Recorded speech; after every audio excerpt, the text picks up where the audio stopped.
you've added another incredible film to your canon now, and so once again, truly excited about it. Love the acting, love the cinematography, love the sound. So we're gonna have a fun conversation about all of it, and then after that, we're gonna open it up for a Q&A, so you guys also get a chance to ask a few questions, okay? Michael, I really want to start out with the fact that number one, this film and then the film that's playing after it, Ali, right? When you're looking at the biopic, you're really doing something very special and very unique that not every filmmaker does. You know, you're sort of really looking at a moment in time. So I really want you to talk about sort of why you picked this particular moment of Enzo's life and why Enzo Ferrari to begin with. Like, why are you so fascinated and in love with his story? We're talking about the last you said about Enzo. There was it's quasi-accidental. I was fascinated with how innovative he was, and I was really fascinated initially with the mentality of a race car driver and that romantic aspirational impulse that drives him forward. He's all the defenses, all of the kind of assertive wit, all because are based on somebody who's basically insecure, and I think today we would say traumatized in a funny way. I'm saying that because all these characters have nothing to do with psychology. They're all pre-psychology. They don't think of themselves that way. They didn't at the time.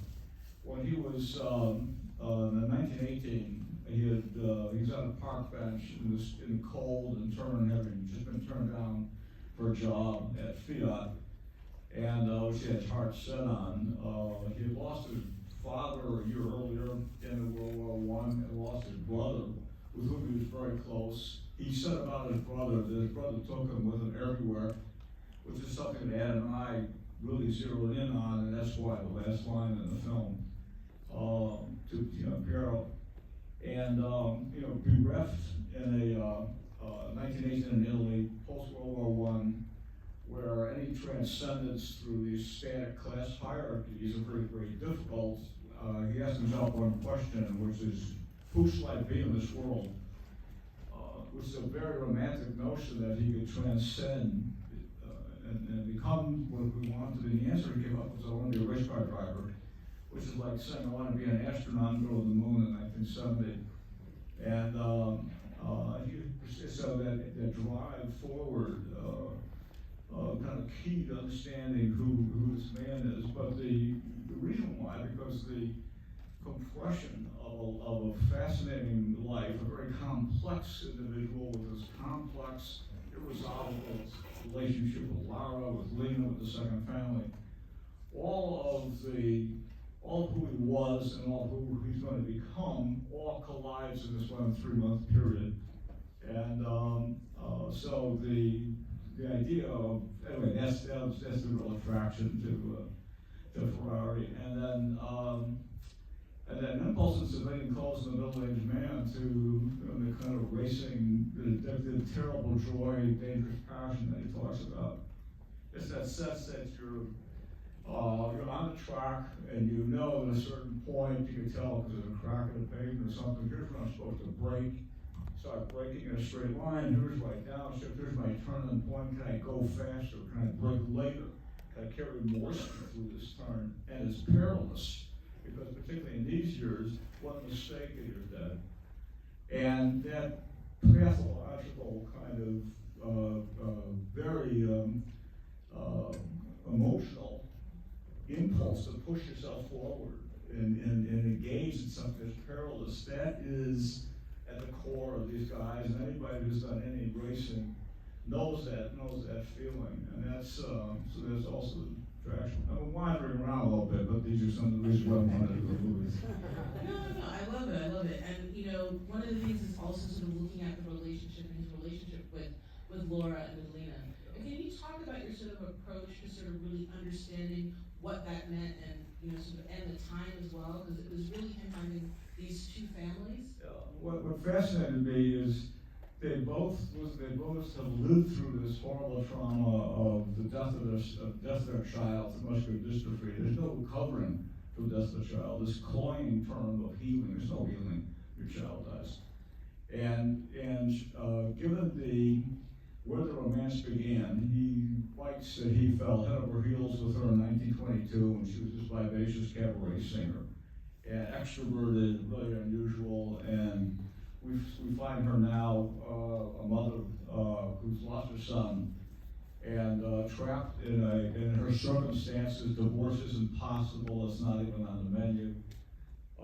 With a man who now discovers she has a complete other family, but she's locked in her present and contained in her past. She can't progress out of it, so she is aggressively has these rules of the road that she's trying to maintain to have some sense of order. She's still that very self-confident, very strong, proud, primal power that she has. He, on the other hand, is in the present and is in ways divorcing himself. He's only views towards the future. So there are these separate silos of grief that will never connect, and that's the circumstances of Lara. Lena is an equally complex character. It's quieter, but she's an equally complex character. She was upper middle class, came from a very solid family. She was very contemporary. We spent time with her niece, who everybody said is just like her. And we spent a lot of time with Piero Ferrari, and he was able to talk a lot about his mother and how she was angry at Enzo, what she would do, and she is out of defense and very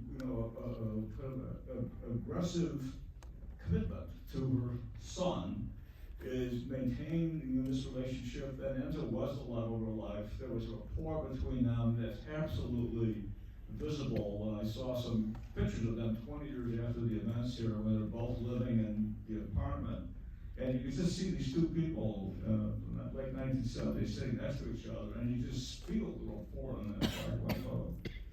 So there was something special about her that she would be in this, allow herself to be in the second family. Vittorio De Sica also had a second family. There's a term in Italian, the son in waiting. That's the son who's waiting for the father to come home. Maybe he will come home, maybe he won't come home. And so you can imagine how it is to come up in that kind of a family situation. So here are these two very different women, kind of Ingrid Bergman, like Lena Lardy and Lara, so that's what.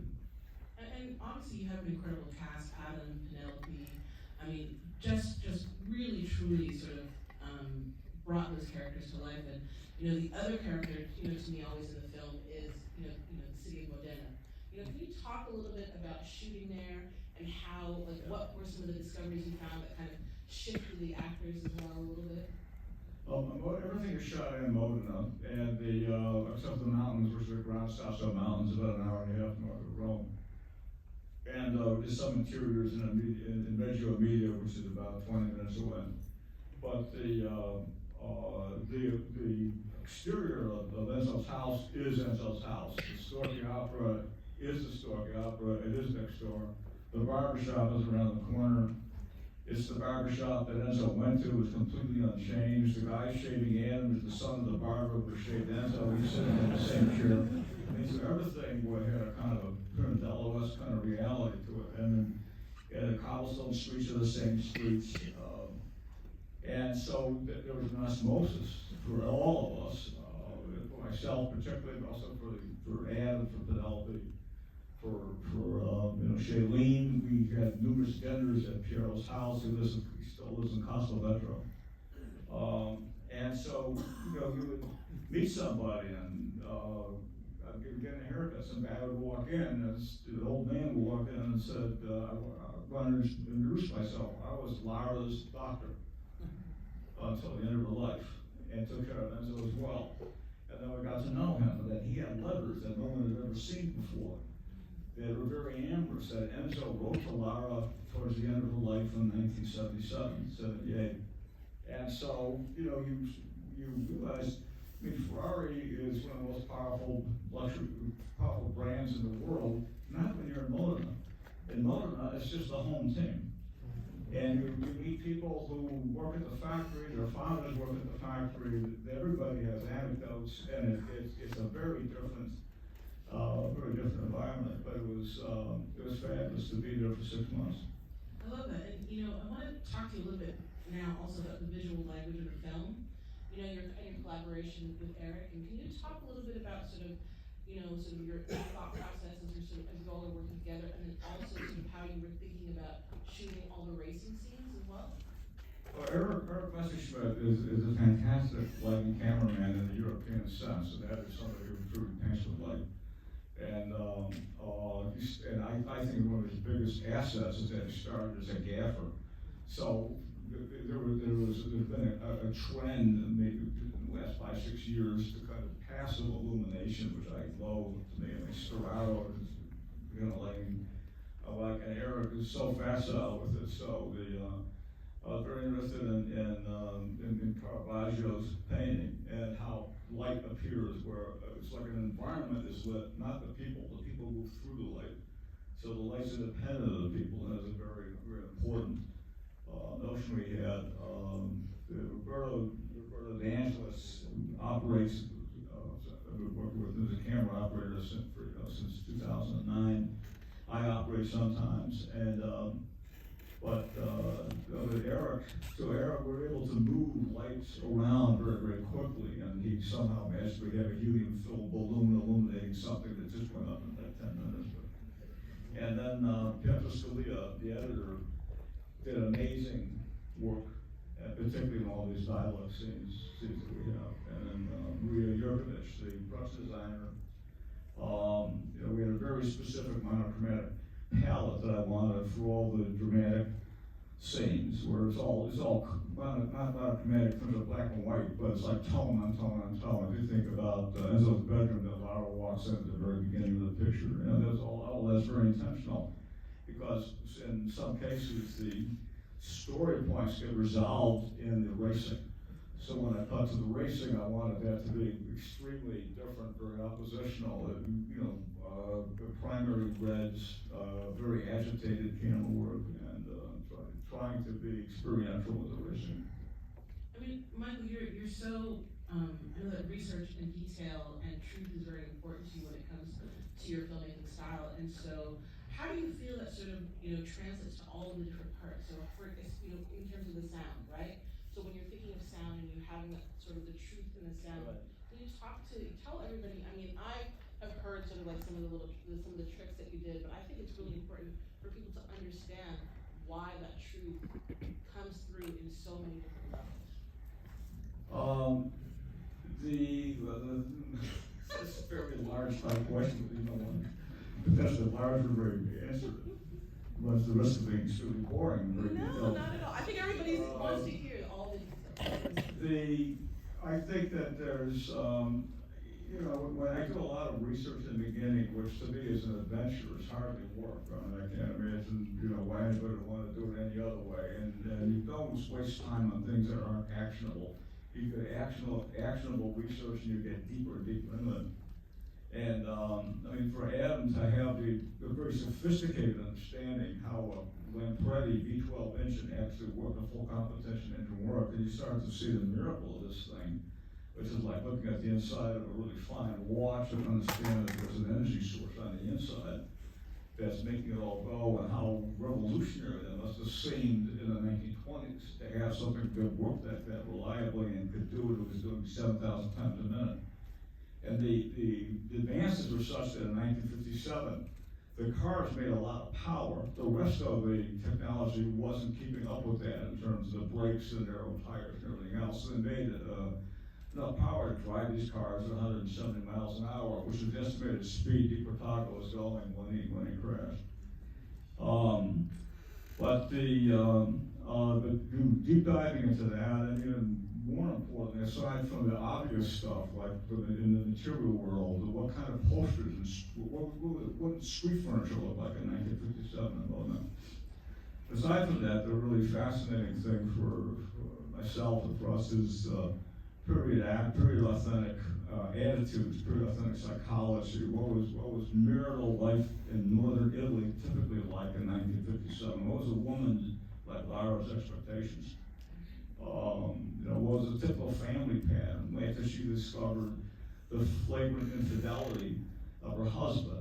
And then people tell us, oh, it's very, very simple. She moves him into the small bedroom and she takes charge of the money, and he can go off and do what he wants. So this is a certain kind of a typical thing that you would hear from people who are much older, about what the typical response would have been in Moda at the time. The system, the value system, what was the authority system? What did Enzo, who was a reverend, but he's a reverend against something. So what are the institutionalized, authority system of the Catholic Church, and there's also the Italian Communist Party, both originally ideological. And both of those he would have been a reverend, so that it shapes the color of everything. So when Enzo has a little line that just goes by as a kind of a quip, it's enough to make the Pope weep. That actually based in something that we came to understand about Enzo. So. I love that, Michael. I think that detail is always really important, and so many times we don't really sort of get to understand all of the little pieces of detail that go into the film. So I think that's really important to know.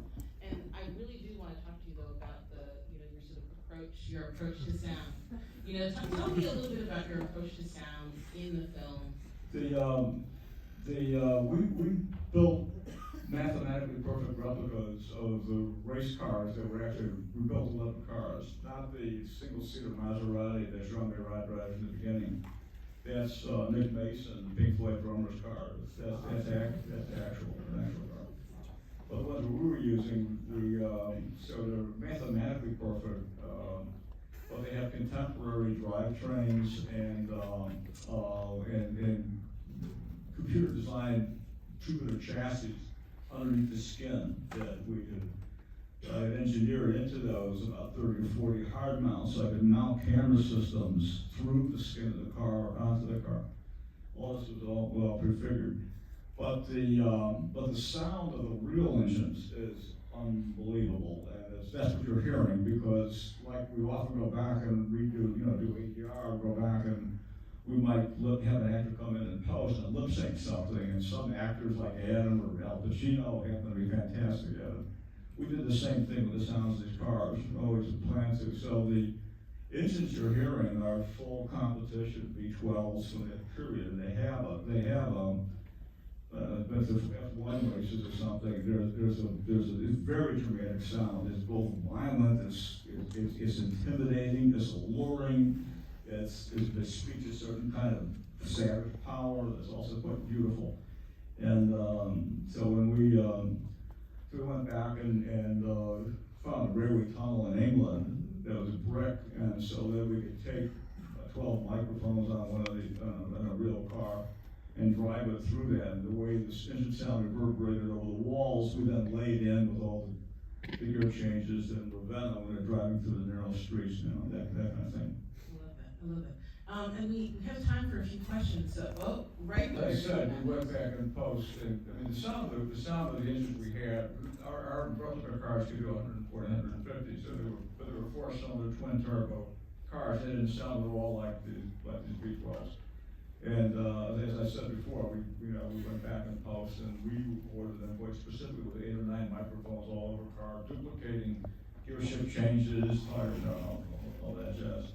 And dialogue scenes, just you have a very good sound man. My question was directed.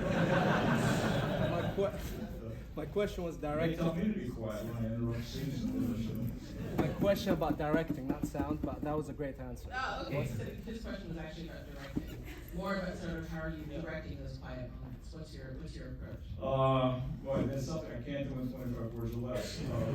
But it's all about understanding exactly what the scene is supposed to do. And for me, I love doing a lot of preparation and very deep understanding. And I like to bring the actors totally into character before rehearsals, so that when we do rehearsals, we're ready into character.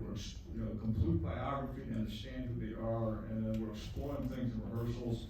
Often in rehearsals, I never want to rehearse rehearse the scene in which I had shot it. I never allow a rehearsal to go that far. I want to save that for when we're actually doing it. And then I found a long time ago that if there's really complete prep, that actually liberates one, myself and the actors, to be open to everything, to improvisation, to reinterpretation, to brand new ideas, because you are so firm. I find I'm so firmly understand exactly what the scene is supposed to yield. Now maybe there's another way to get to that yield, but there's no negotiation with what the scene's supposed to do for us and to do for the story.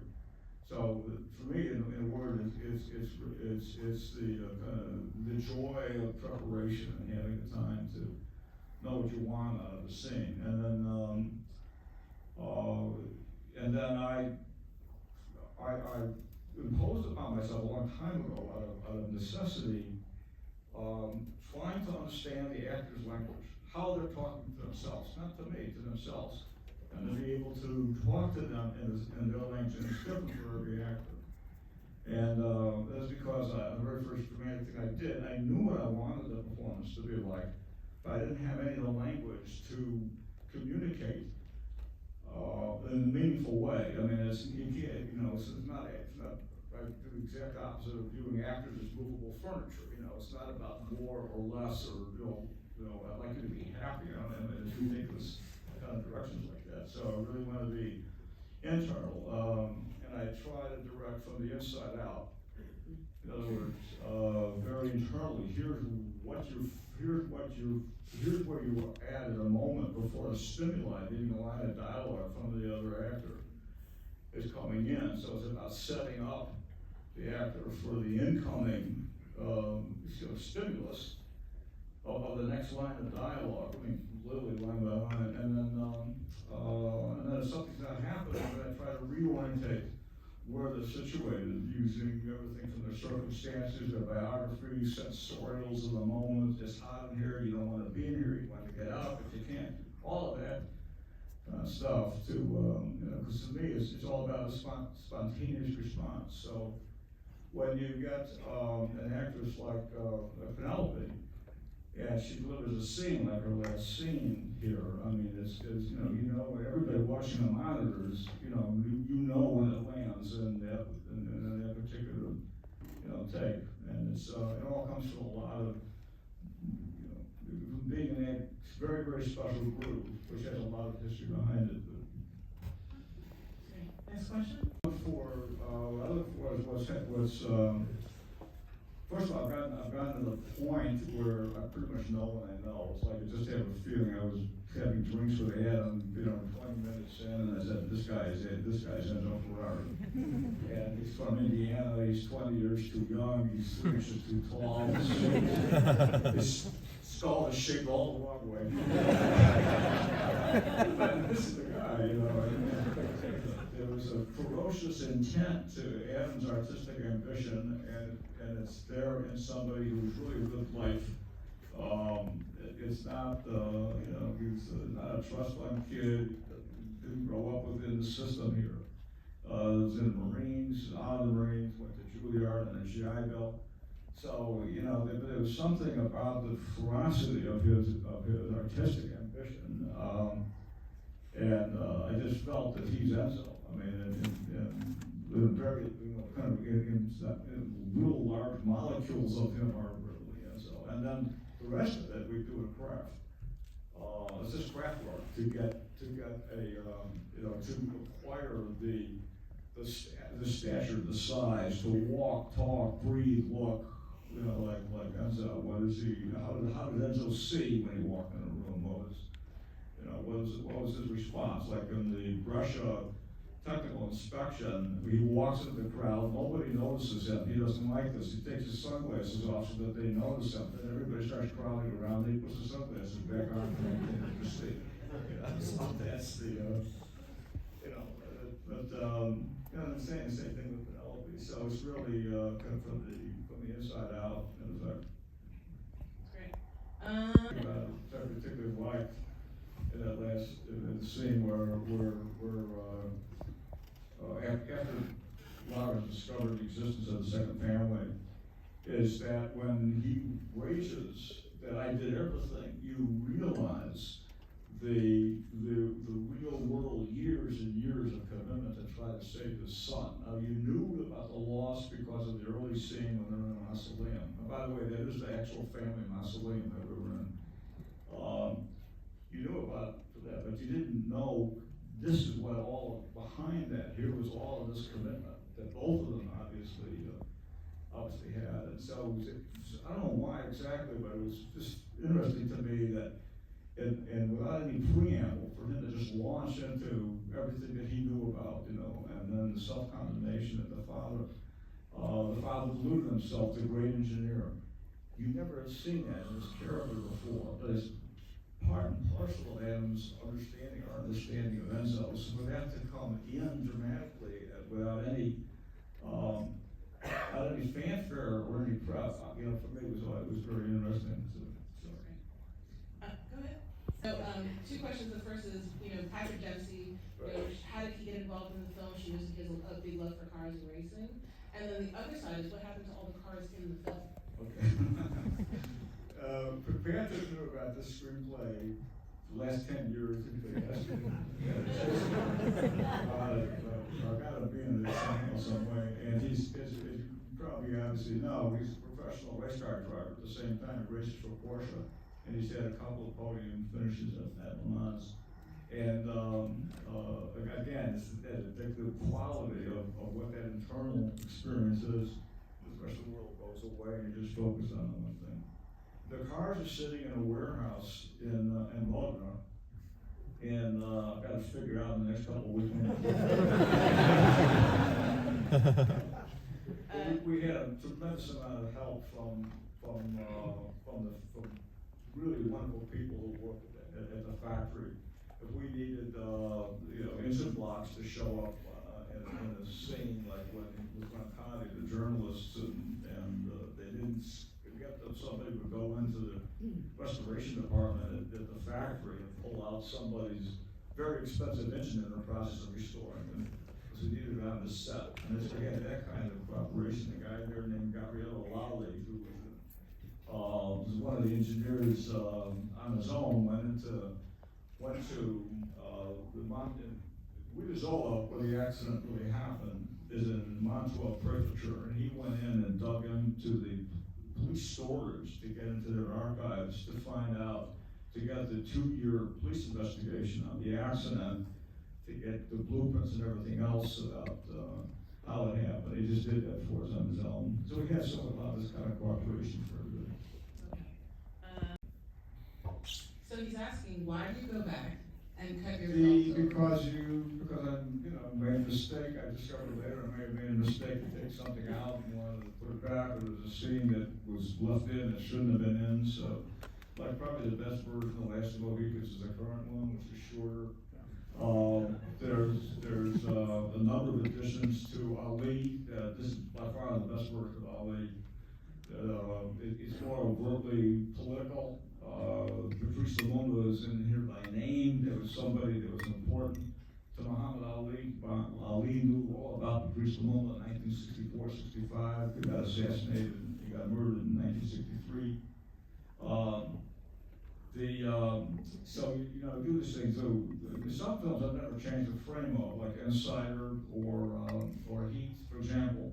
But we did go back about 4 years ago, and Stefan Sonnenfeld, the Company 3, who's probably the best colorist in Hollywood, we spent 2 weeks changing all of the color and doing a lot of things digitally that you couldn't do before without there's no re-editing to it. But I just had a different perspective on some of the drama and wanted, so I haven't changed Heat, I haven't changed Insider, I haven't changed Collateral. I did change Ali. I think it's a better version of it, like I said. I love that. And my final question: this film was done independently. Can you talk a little bit about sort of the difference between sort of working in an independent way as a filmmaker again versus working under the studio system?